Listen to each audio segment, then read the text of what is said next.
Hey guys, welcome back to another video on the Inside Spurs channel. Hope you're enjoying our Tuesday. It looks a little bit gloomy, a little bit miserable outside, and I hope to bring you potentially some good news depending on who you are and how you feel about certain things. We'll be talking a little bit about the centre-back position, and we're not talking Tapsoba, and we're not talking Mickey van der Ven. Don't worry, I know it's boring, and I'm bored of it as well.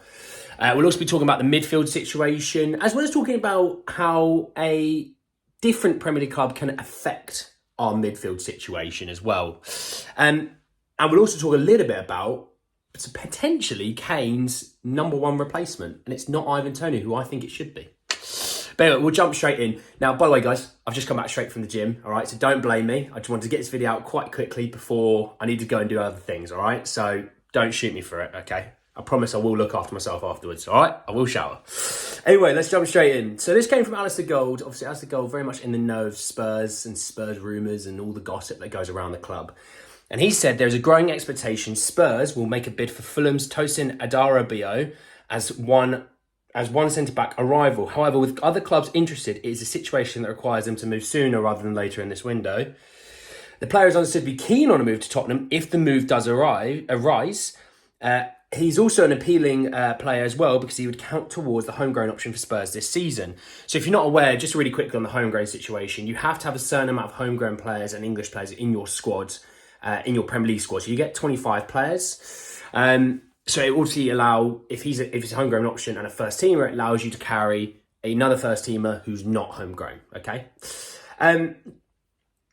First and foremost, the second paragraph there. However, with other clubs interested, it's a situation that requires them to move sooner rather than later in the window. Well, okay, well then the pessimist in me says, well, that's not going to happen then. The optimist in me says, well, hopefully Daniel Levy's making contact with Fulham and saying, how much do you want? What would it look like? You obviously sound out the agent and say, well, look, would your guy want to come to us? That's not going behind a player's back or a club's back. That's saying, look, we just want to reach out in case we, if we want to make a move, we don't want to feel like we're wasting our time.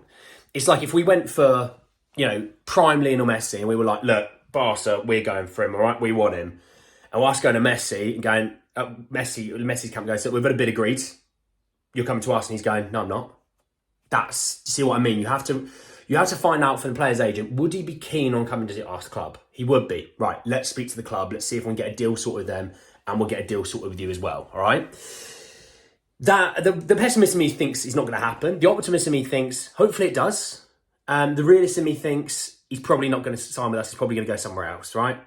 It's sometimes hard to be positive. I try my best to put a positive spin on all these news stories. It sometimes can be difficult. This right here is a player who ticks all the boxes for Spurs. We love a homegrown option. We love an English option as well. We like a Prem proven player. We like players in the last year of their deals because hopefully it's a bit cheaper. All these things scream out to a player that Spurs would go for. Would we go for him? Yeah. Will we get him? I don't know. I don't think we will. I think Tapsoba is the guy that we're going to make as our number one option. We're going to get a backup option in, and that'll be that. And that's not enough. It really isn't, because all it takes is Tapsoba Romero to get injured, and you're stuck again.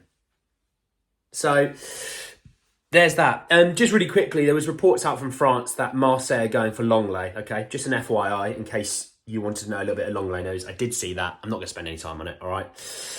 So that's a little bit on Tosin and the situation. We'll see what happens from there. I expect to have some more news either on Tosin or on Tapsoba or even Van der Ven later in this week, I would assume, okay? Moving a little bit on to, just quickly, the Harry Kane potential replacement. So it came from Sasha Tavalieri that Randall Kolo Muani is Tottenham's priority target to replace Harry Kane should the Englishman live this summer. I spoke about him in a very recent video and I said, well, he's a very good player. He's done very well at Frankfurt in Germany. The only issue with him is the genuine fee that he will cost. He will cost a lot of money. If we're going to be selling Harry Kane for 100 million, you're going to expect Kolo Muani to be pretty much the same amount of money. Okay? French international, very highly thought of, nearly mullered my English there, very highly thought of across European football. A player that's wanted by a lot of big clubs, okay? And it does surprise me that Bayern Munich aren't sort of going into there saying, look, hey, we're Bayern Munich, we own this league, can we have him? Normally that's how it works, And then they go, yeah, but what we'll do is like, we'll give you someone that's not really in our squad. We'll give him to you really cheap. Hell, we'll even pay some of his wages. E.g. Marcel Sabitzer to Dortmund. E.g. Mats Hummels to Dortmund. The list goes on that anyway. So, yeah, I'm not going to spend time on that. I think we really have to see what happens with Harry Kane before we even think about, is it Ivan Toney? Is it Kolo Muani? Is it Vlahovic? Is it Jonathan David? Hell, is it me? All right, am I playing up front? Okay, so we'll have to wait and see on that. Now, last night, big news came out that West Ham had made a bid for Conor Gallagher, okay? It was 37 million plus add-ons. I think it reached about 40 odd million, the offer, okay? It was quickly rejected. Now, I said that valuation that was set at 35 million, I don't think exists. I think it's 45 to 50, somewhere in that realm, okay? So it was rejected, obviously, the offer. And it also came out that they won't be making any more bids for him. That was their best and final offer for him. I think they kind of realised they've got 105 million to spend. They can't lump half of it on one player. They kind of want to get 3 players out of that, right? Because they've also made, and this came from Mike McGrath, West Ham, have also made an opening bid for James Ward-Prowse from Southampton, a deal worth 25 million in total. That's going to have to be about 40 million if they want to sign him. But, I mean, James Ward-Prowse at West Ham, I think, is a good move, to be honest. It's a good move. I like it for them. But more importantly, us. Yeah, 40 million already rejected. What are they going to really want? You see the issue there. And Mike McGrath has also said it's understood that Tottenham is a more likely destination for Conor Gallagher than West Ham. So it doesn't mean we're going to get him. It doesn't mean that we're the favourites to get him. It just means between these two clubs, we're the more likely to get him, right? I mean, West Ham, you have European football. We don't. So I'm not going to sit there and say, oh, we've got European football to offer. No, we don't. They do. They've got the Europa League to offer. It's a half-decent league. Hell, his parent club, Chelsea, don't have European football. West Ham at least do. Obviously, it would just be sort of like the wages that we'll offer, you know, the potential of the team that we can offer. It's that sort of thing, right? And Fabrizio Romano said there's also a good chance that Conor Gallagher leaves Chelsea this summer if they receive a good offer. Spurs and West Ham are interested in him. That was before the bid came in for him. And obviously Jacob Steinberg did report that the bid came in for Conor Gallagher and was rejected as well.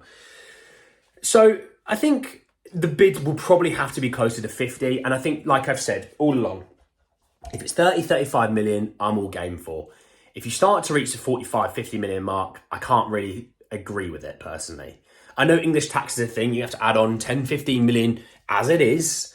And I know when you're trying to sell within the league, you're going to want to charge a bit more because you don't, in theory, want to see players that you sell, unless they're players that you really don't rate. You don't want to see them because they might come back to haunt you. Plus, they're your logistic rivals, obviously being in London, West Ham and Tottenham. You can see why. But it does look like he will potentially leave. How much it's going to cost? It's going to be about 50 million. And for me, that's my no-no. That's my, I'm going to draw a line in the sand there. I don't think we should be spending 50 million on Conor Gallagher when I think you could go spend 40 odd million on Tapsoba and you could spend 30, 35 on either Tosin or Mickey van der Ven, and you could still get a box-to-box midfielder if you really wanted to with money that's there as well as the sales that you have. So that's the interesting thing. I'll have another video up a little bit later around a bid accepted for one of our players. That will be coming up shortly. Unfortunately, I am working a little bit later today. It's a Tuesday. You know how it is. I can't always get the evening video out. So, tough one today, unfortunately, guys. I'm really sorry. But anyway, if you did enjoy that video, do drop a like on it to say that you do. Drop me in the comment section. Tosin, are you happy with him being one of the centre-back options or potentially the centre-back option? Let me know what you think down below. Subscribe to the channel if you are new and hit the bell notification for more. But anyway, guys, that's the end of the video and I will see you all very, very soon. Take care, lads.